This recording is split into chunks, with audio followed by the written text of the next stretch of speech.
Hello students, so today we are going to start chapter 5.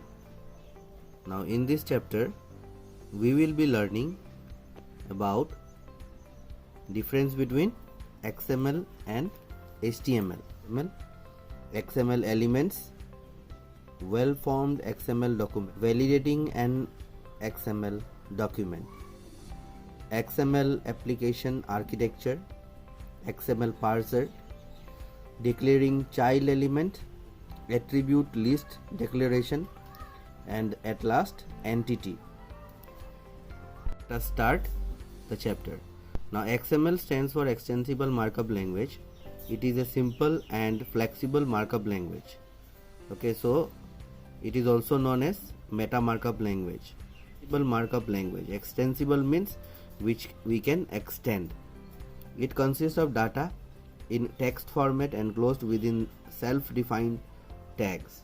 Okay, so there is no predefined tags here, all are self-defined tags. Whatever tags you write in XML, it is self-defined. Many e-commerce companies store their information in a structured format. So e-commerce companies, if you talk about it will be Snapdeal or Amazon and all, no? Flipkart, e-commerce companies. So they store their information in a structured format. So structured format means, but if you click on mobile, you will get the mobile information. So whatever products are there under the mobile, you will get.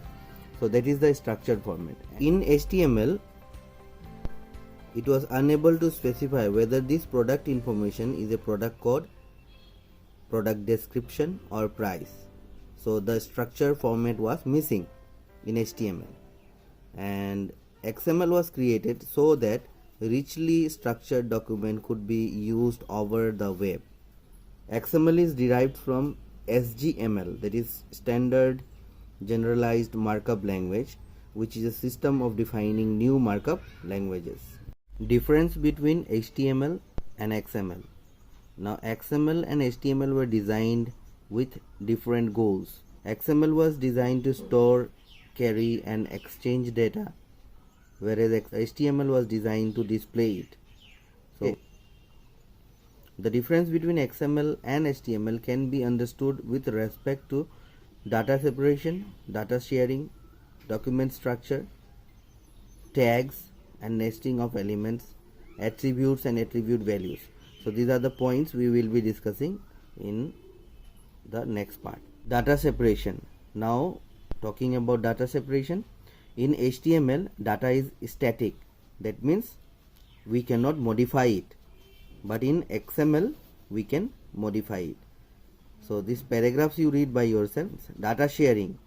So in XML data can be shared because it is stored in plain text format and it can be exchanged, it can be shared.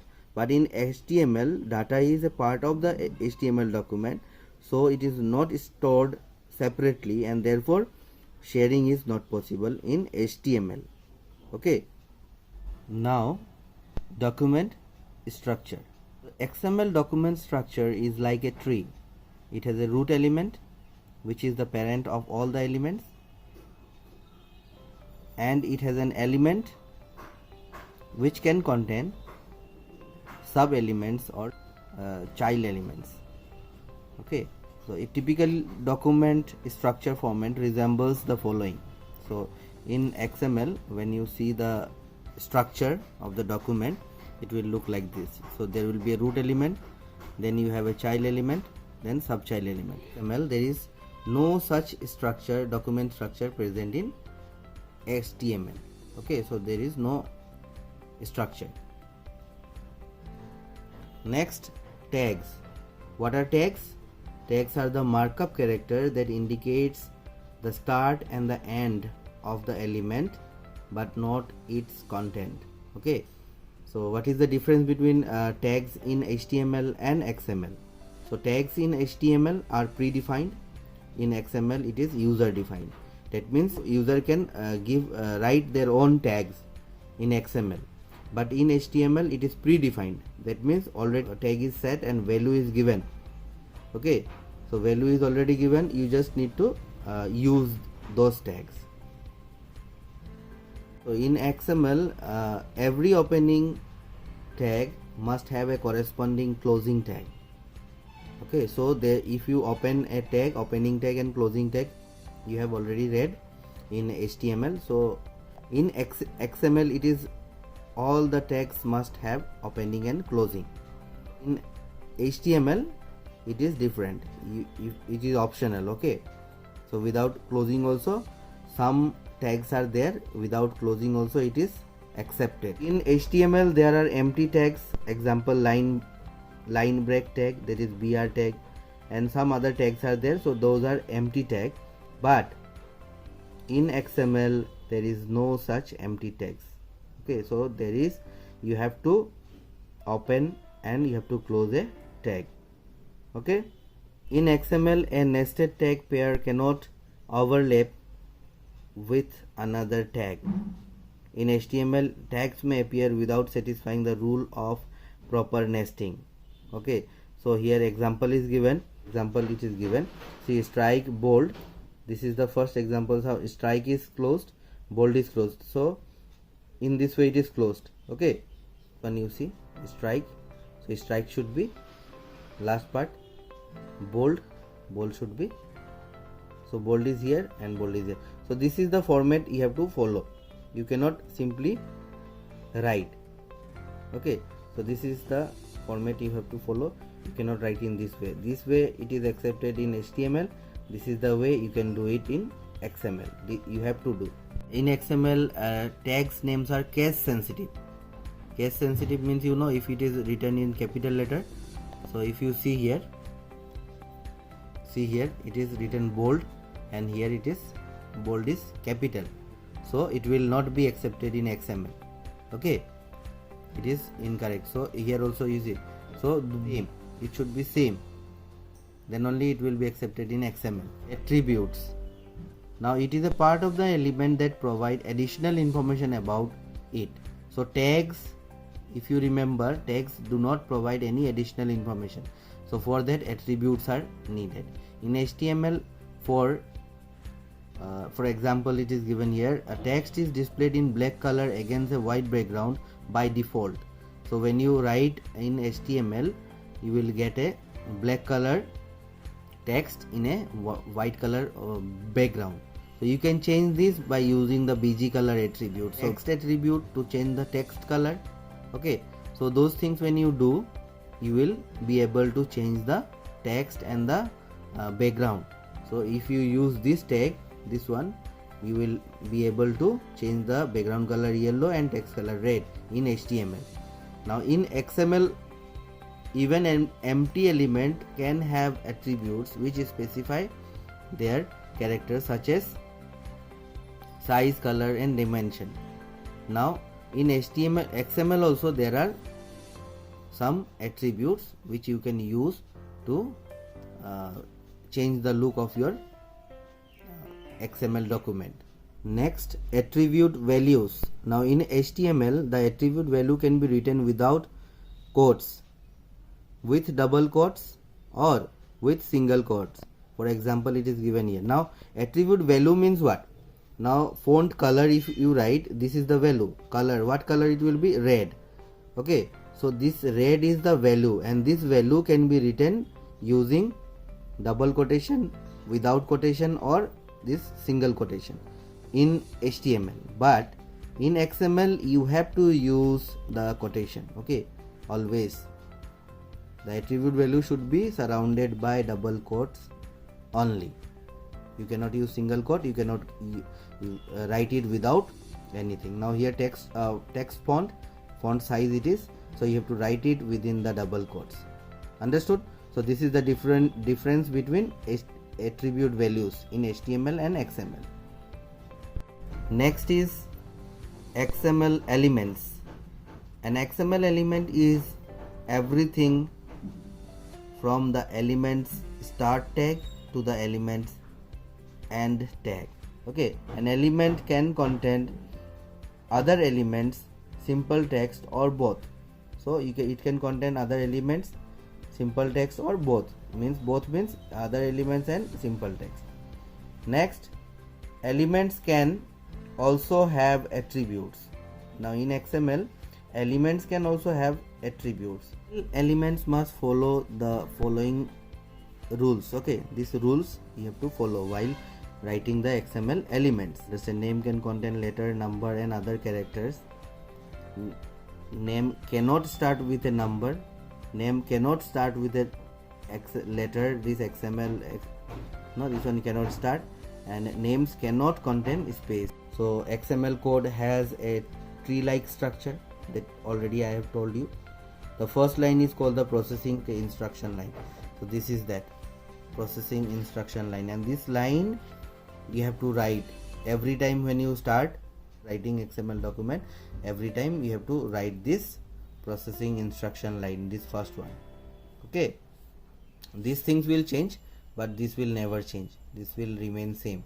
And here a member ID and all these things you read are elements. So here member ID, so if you see the this one, member ID, name, first name, last name, so these all things are sports and amount. So these are all elements. The topmost element in a document is called the root element or the document element. So what is a document element? Same thing, the topmost element in a document is called document element or root element.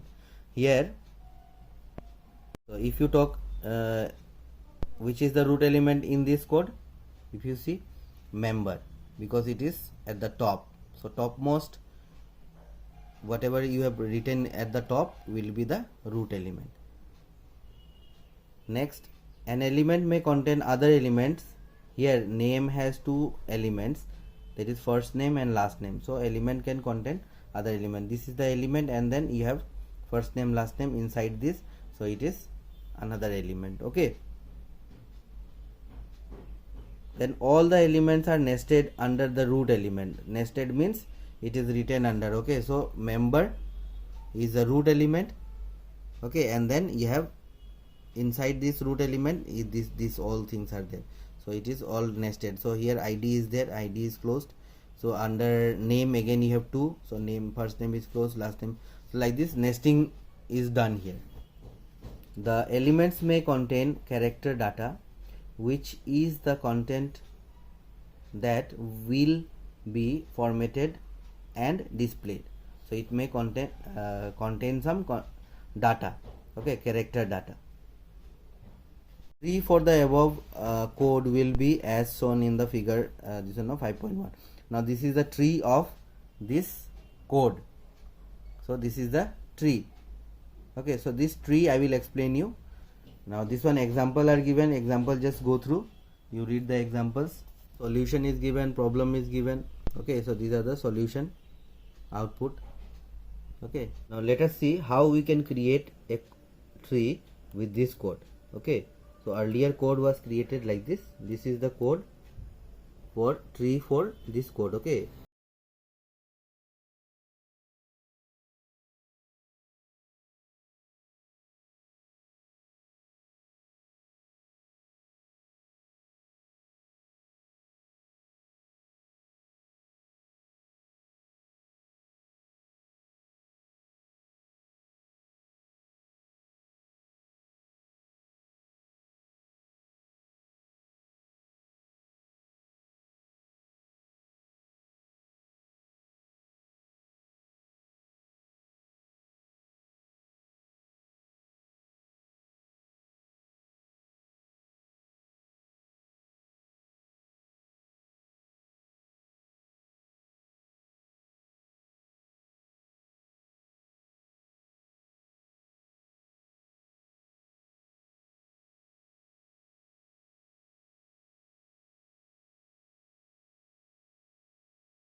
student also.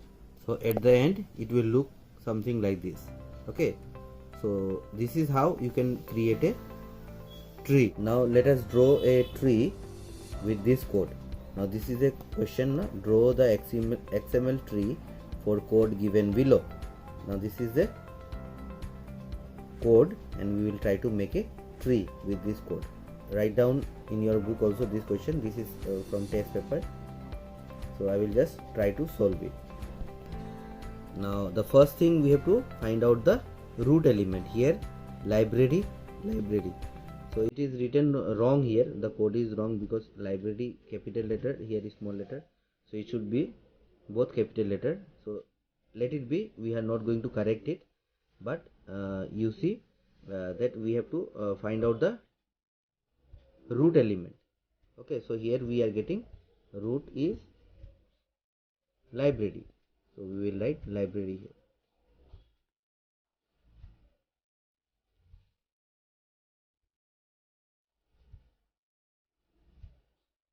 Handwriting will not look nice.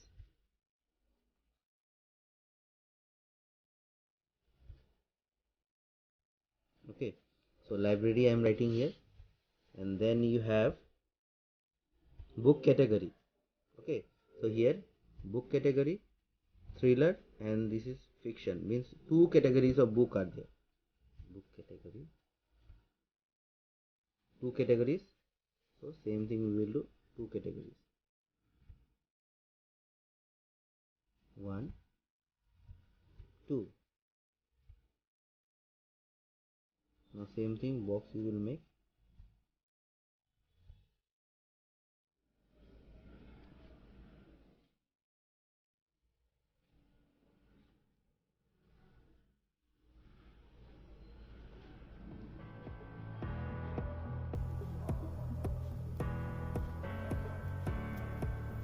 Here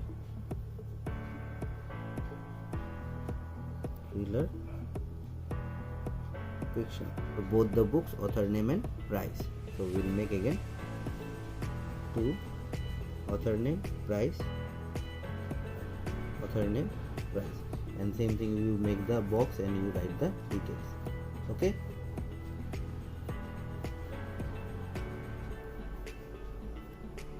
understood? So in this way you will complete the tree.